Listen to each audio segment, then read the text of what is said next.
અરવલ્લી જિલ્લાના વર્ષોથી વણ ઉકેલ્યા પ્રશ્નો અને શામળાજી યાત્રાધામના અધૂરા વિકાસ મુદ્દે સરકાર અને વહીવટીતંત્રને જગાડવા માટે જિલ્લા કોંગ્રેસ સમિતિ દ્વારા ભગવાન શામળિયાના ચરણોમાં એક અનોખો પ્રાર્થના કાર્યક્રમ યોજાયો હતો।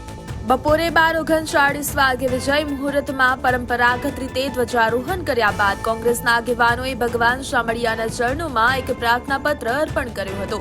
આ પત્ર દ્વારા રજૂઆત કરવામાં આવી કે વર્ષ 2011થી અમલમાં આવેલી ટીપી સ્કીમ 15 વર્ષ વીતવા છતાં હજુ કાગળ પર જ છે, જેના કારણે સ્થાનિકો અને વિસ્થાપિતો ભારે મુશ્કેલી વેઠી રહ્યા છે। જિલ્લા પ્રમુખ અરુણભાઈ પટેલ અને અન્ય હોદ્દેદારોએ આક્ષેપ કર્યો હતો કે શામળાજીને નવો તાલુકો જાહેર કરાયને વર્ષો વીત્યા હોવા છતાં જરૂરી સરકારી કચેરીઓ હજુ કાર્યરત નથી। આરોગ્ય, શિક્ષણ અને ખેડૂતોના પ્રશ્નો પ્રત્યે સરકારનું વલણ ઓરમાયું રહ્યું છે।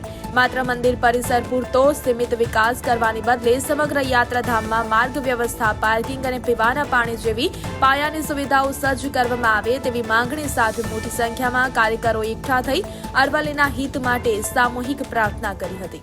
સુપ્રસિદ્ધ યાત્રાધામ શામળાજી ખાતે આજે અરવલ્લી જિલ્લા કોંગ્રેસ સમિતિ દ્વારા ભગવાન શામળિયાને ધ્વજા પણ ચડાઈ છે।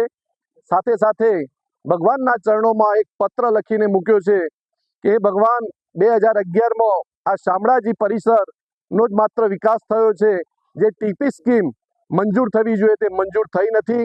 15 વર્ષથી પુનઃ વિસ્થાપિતો એની રાહ જોઈને બેઠા છે। કેટલાય દુકાનદારો અને મકાન માલિકો આજે ઘર વિહોણા પણ છે, ત્યારે સરકારમાં બેઠેલા અધિકારીઓ અને સરકારમાં બેઠેલા સત્તાધારીઓને સંવેદના જાગે, એવામાં જાગૃતિ આપે અને ભગવાન એમને બુદ્ધિ આપે, જેના કારણે આ શામળાજીનો વિકાસ થાય અને અરવલ્લી જિલ્લાનો પણ વિકાસ થાય। સાથે સાથે આગામી તાલુકા પંચાયત અને જિલ્લા પંચાયતની જ્યારે ચૂંટણીઓ પણ આવી રહી છે, ત્યારે આ જિલ્લાની અંદર કોંગ્રેસનો ધ્વજા લહેરાય, જિલ્લા પંચાયત અને તમામ તાલુકા પંચાયત અને નગરપાલિકા એ કોંગ્રેસની થાય, એ માટે પણ આજે ભગવાન શામળિયાના ચરણોમાં સૌએ સાથે મળીને પ્રાર્થના કરી છે। જય શામળિયા।